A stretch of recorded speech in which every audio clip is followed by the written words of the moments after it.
Good evening friends. నేను మీకు chess game ఎలా ఆడాలో చూపిస్తాను, ఒకసారి చూడండి. దీన్ని మనం తెలుగులో చదరంగం అని కూడా పిలుస్తామండి. ఒకసారి చెస్ పీసెస్ గురించి నేను మీకు అంటే వాటి నేమ్స్ గురించి మీకు నేను ఎక్స్ప్లెయిన్ చేస్తాను, ఒకసారి చూడండి. దీన్ని మనము ఎలిఫెంట్ అని పిలుస్తాం కదా, ఎలిఫెంట్ని రూక్ అంటామన్నమాట. ఇది వచ్చేసి హార్స్ని నైట్ అంటాము. ఇది వచ్చేసి క్యామెల్ని బిషప్ అంటాము. ఇది వచ్చేసి కింగ్, ఇది వచ్చేసి క్వీన్. ఈ సిపాయిలు ఉన్నాయి కదా, మనం సిపాయిలు అంటాం కదా, అది మాత్రం పాన్ అనమాట. మొత్తం అసలు చదరంగంలో అంటే ఈ చెస్ గేమ్లో 64 స్క్వేర్స్ ఉంటాయండి, 8x8 గ్రిడ్స్ అనమాట.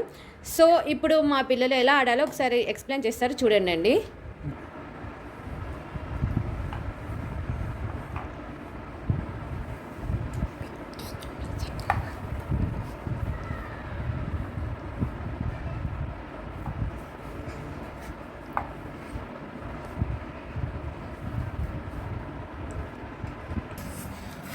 ఇది రూక్ అంటామని చెప్పుకున్నాం కదండి. రూక్ స్ట్రైట్గానే వెళ్తుంది, అంటే ఎటైనా స్ట్రైట్గానే వెళ్ళాలన్నమాట.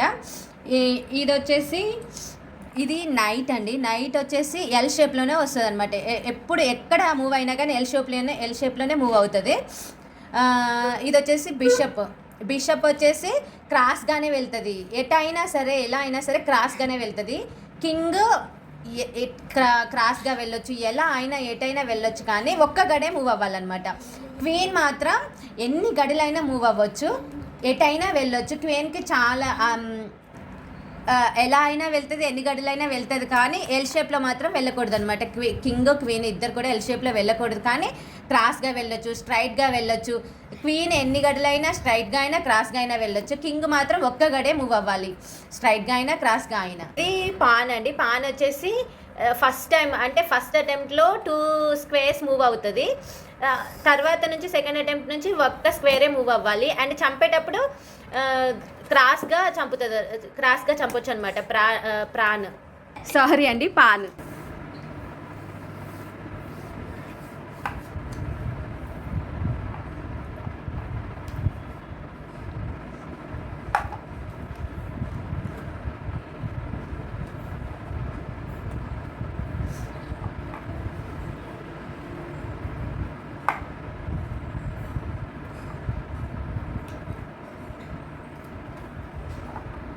చెక్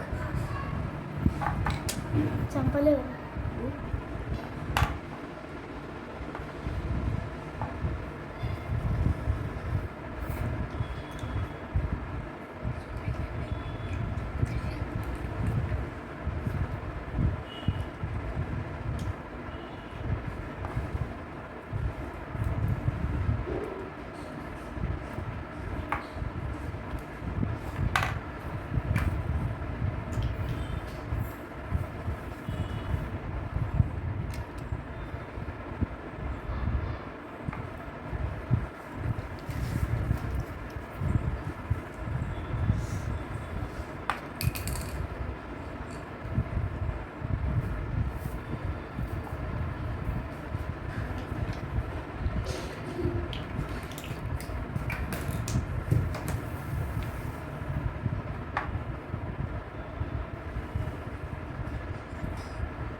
ఇచ్చి ఇదొద్దు చి నీ ముఖం దీంతో